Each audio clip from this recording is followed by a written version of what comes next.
Assalamu alaikum wa rahmatullah, bienvenue dans cette nouvelle édition du journal dont voici les principaux titres. Reconnaissance du parti Mustaqbel après plusieurs mois d'attente. Annulation de la session parlementaire suite à une coupure d'électricité. Rapport de la cérémonie de clôture du 3e congrès de l'Union des forces de progrès. Bienvenue, le parti Mustaqbel, membre de la coordination de l'opposition démocratique et dissident de l'Alliance populaire progressiste, est autorisé par les autorités. Cette reconnaissance intervient suite à des propos tenus par le président de la République lors de la conférence de presse dans laquelle il avait laissé présager l'illégitimité de cette organisation politique. Samori Woulbey, secrétaire général du parti, nous livre ses impressions. La reconnaissance est importante. Le parti Mustaqbel détient un projet de société au profit duquel il entend militer. Ceci nous a valu toute cette attente. Nous allons aujourd'hui entamer le travail pour construire et notamment lutter contre les maux qui entachent notre société. Annulation de la session parlementaire en raison d'une coupure d'électricité. La session était prévue pour interroger deux ministres, dont le ministre de l'Éducation nationale, Ahmed Woulbey. Les députés ont dénoncé l'absence de groupes électrogènes pour prévenir une telle situation. La célébration du 3e congrès du parti de l'opposition, l'Union des forces de progrès, s'est tenue au palais du congrès avec la présence de hauts responsables politiques mauritaniens ainsi que des étrangers. Ce congrès a pour thème la persévérance.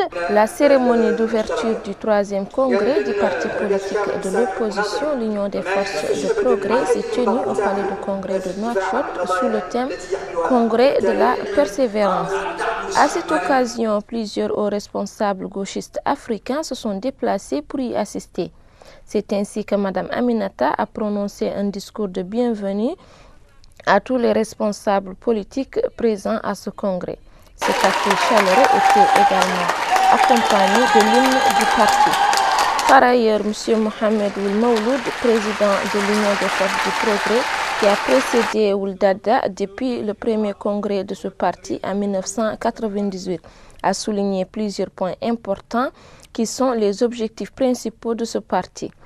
M. Ba, quant à lui, qui prône pour le changement, donne son appréciation. Certainement, les statuts du parti, le mode opératoire, dans la mesure où c'est ancien et qu'il y a des éléments nouveaux qui interviennent dans notre pays et dans le monde, les congressistes réfléchiront pour savoir quel type de modification ils vont apporter. Ould-Mawloud a également souligné les dangers du coup d'État 2008 ainsi que la crise Nord-Mali qui pourrait bien dégrader notre pays. Il est temps de faire un bilan. 2 décennies sont passées. Quel est ce bilan?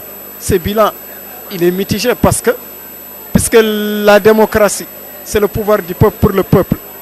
Comme l'a si bien devenu le président Abraham Lincoln, et c'est le règne de la majorité. Maintenant, on était censé mettre fin au coup d'État. Hélas, les coups d'État ont eu lieu. Nous avons eu le putsch du 3 août 2005 et le putsch du 8 août 2008.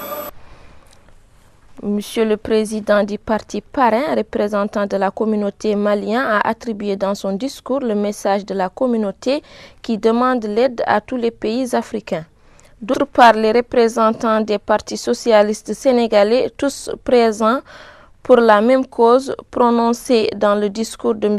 Alioune Badara Cissé, secrétaire permanent de l'APR.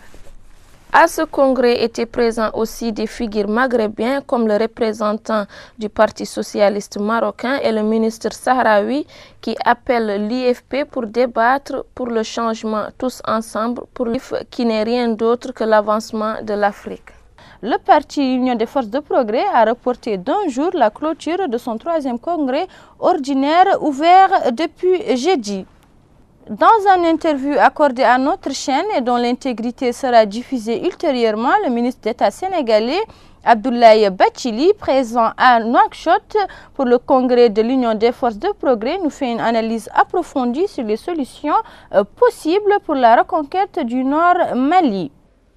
Vous savez, la crise du Mali est une crise qui n'est plus seulement une crise malienne, c'est une crise qui affecte toute la sous-région. C'est une crise qui concerne le Sénégal, qui concerne la Mauritanie, qui concerne le Burkina Faso, qui concerne le Niger, évidemment l'Algérie. Donc, une résolution du Conseil de sécurité a été votée. Et comme vous le savez, il y a 3 volets dans cette résolution. Un premier volet, c'est de dire qu'il faut négocier avec toutes les forces qui veulent préserver l'intégrité du territoire malien et trouver une formule politique qui permette à tous les Maliens, tous les citoyens maliens de vivre en harmonie les uns avec les autres, quelle que soit leur religion, quel que soit leur groupe ethnique, culturel. Ça, tout le monde est d'accord, tout le monde est en train de chercher cette solution. Il y a des groupes qui sont apparemment d'accord sur cette perspective. 60 employés de pêche sont victimes de compression de la part de la société de pêche mauritano-soudanaise à cause des conditions difficiles que traverse la société. Ayant convoqué il y a de cela 4 mois ces employés, c'est aujourd'hui qu'a eu lieu le licenciement de 60 employés. Rappelons que la société a vu le jour au début de l'année 2012, créant 150 emplois afin d'approvisionner en huile et autres hydrocarbures ainsi qu'en eau potable les bateaux en activité en haute mer dans la zone de pêche du port minéralier de Nouadhibou. Le sénateur Mohamed Ould, président du mouvement La Nouvelle Pensée, a demandé à ce que les mots de l'hymne national soient changés, précisant qu'il est vide de toute référence à la patrie, à l'intégralité territoriale, à l'unité nationale et à la cohésion sociale. 3 semaines après le début de son offensive, la rébellion centrafricaine de la Séléka a renforcé son emprise sur le territoire centrafricain. Elle a pris la ville de Subut, située à 60 km au nord de Bangui, s'approchant un peu plus de la capitale centrafricaine et obligeant du coup les forces régulières et leurs alliés tchadiens à se plier à Damara. Un couvre-feu est instauré à Bangui. C'était tout pour l'actualité d'aujourd'hui. Le rappel des titres. Reconnaissance du parti Moustaqbel après plusieurs mois d'attente. Annulation de la session parlementaire suite à une coupure d'électricité. Report de la cérémonie de clôture du 3e congrès de l'Union des forces et progrès. Merci de votre attention. Rendez-vous dans nos prochaines éditions.